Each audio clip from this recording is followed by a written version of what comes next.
Hello, I'm Stanley and I'm one of the licensed lay ministers in the Elmeet Trinity Benefice. I'm based at St Philip's Church in Scholes.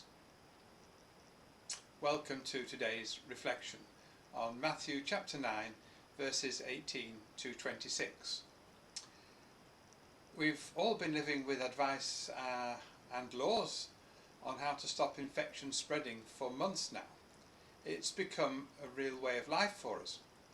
We all know about hand washing, about not coughing and sneezing all over people, about surface cleaning and social distancing, about limits on who we can spend time with and where, perhaps even wearing a face covering. All of these things are designed to prevent infection spreading. The Jews of Jesus' time could well say to us, "Welcome to our world." All our hygiene laws are designed to prevent the spread of infection in a time long before your era of antibiotics, flu jabs, vaccinations. They could quite honestly say to us, those Jews of Jesus' time, "We're not allowed to touch dead people or to touch a woman who's bleeding. If we do, we have to wash ourselves down thoroughly, wash all of our clothes thoroughly and self-isolate for 24 hours. With that in mind, listen to today's reading from Matthew chapter 9 as if you were watching the scene unfold in front of you. I'm going to read from a translation by the New Testament scholar Tom Wright. As Jesus was saying this, suddenly an official came up and knelt down in front of him. "It's my daughter," he said. "She has died. But if you'll come and lay your hands on her, she'll come back to life." Jesus got up and followed him, and so did his disciples. Just then a woman appeared. She had suffered from internal bleeding for 12 years. She came up behind Jesus and touched his coat. "If I can only touch his coat," she said to herself, "I'll be rescued." Jesus turned round and saw her. "Cheer up, young lady," he said. "Your faith has rescued you." And the woman was healed from that moment.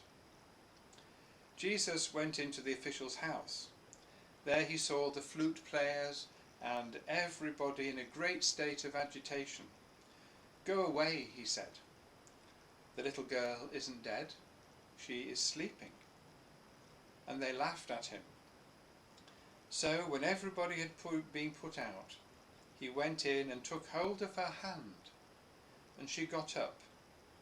The report of this went out around the whole of that region. The angle that we're viewing these scenes from now, which I hope you've got into is the first century Jewish angle, brings into a sharp focus the real possibility that, by breaking those strict hygiene laws, Jesus himself would become infected and have to go into self-isolation. But do you see what actually happened? Instead of infection travelling from the woman and the girl to Jesus, healing travelled from Jesus to the woman and the girl. As the rate of new coronavirus infections seems to be flat at the moment, I guess that the chances of you or I getting the virus are not that high. But perhaps as the lockdown took a big step in easing over the weekend, our chances of picking up something else may increase. I'm talking about the something else that may take our attention away from God. The combination, I imagine, of fear and anxiety over the last 3 or 4 months may have driven us all into God's arms. But now other things may crowd in to pollute our lives, in terms of the Jewish hygiene laws, to make us unclean. How can we deal with that? Hand washing, face covering, social distancing, well, these things won't work. What will work, as we seek to keep our lives pure and holy now, is doing what the characters in today's gospel passage did, spending some time with Jesus, so that his healing can flow into us, just like it did into the woman and into the girl. I'm going to read the passage again in a moment, and as I do, will you imagine that you are one of the characters in the story? Which one would you like to be? Would you like to be the woman who was healed?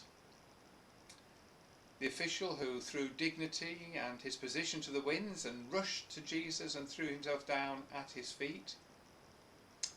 Will you be the anonymous person in the crowd who's made unclean by the woman who was bleeding, just touching them, brushing by them, maybe pushing you out of the way as she fought her way to Jesus? Or will you perhaps be one of Jesus' disciples looking on, or one of the flute players in the room where the girl had died? Let me read the passage again, and you, in your imagination, become one of the characters in the story. As Jesus was saying this, suddenly an official came up and knelt down in front of him. "It's my daughter," he said. "She's just died. But if you'll come and lay your hand on her, she'll come back to life." Jesus got up and followed him.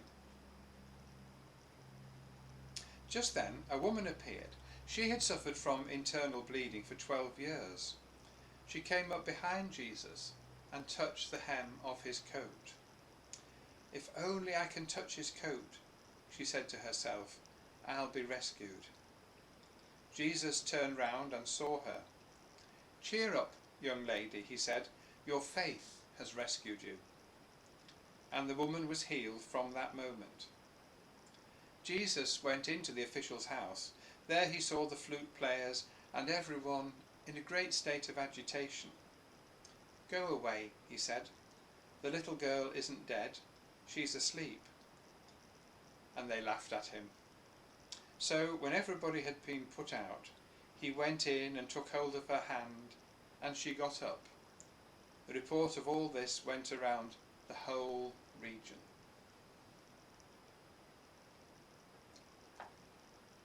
There's been quite a lot to ponder today. If you would like a transcript of this reflection, please ask. My email's on the screen, or you can contact me via the St Philip's Church Scholes Leeds website. Let's finish with the words of the centurion in the previous chapter of Matthew, words we paraphrase like this before we receive our communion. "Lord, I am not worthy to receive you, but only say the word, and I shall be healed."